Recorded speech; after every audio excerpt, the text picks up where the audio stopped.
Here at Central Florida Trailer Rentals, we utilize proven industries hitch coupler locks.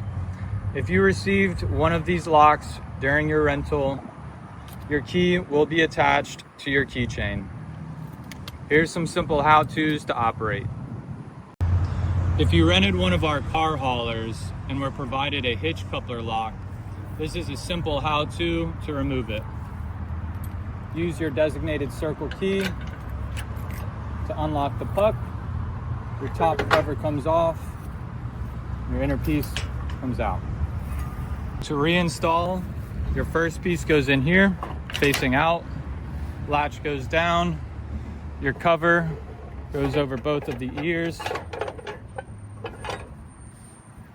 and then your puck goes in, slides in.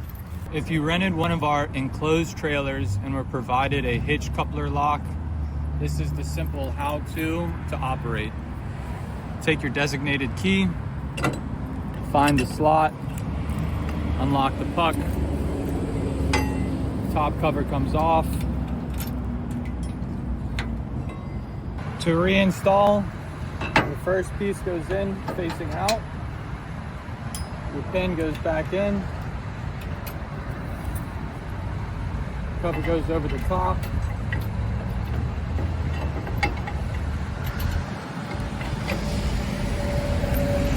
puck goes in, slides in.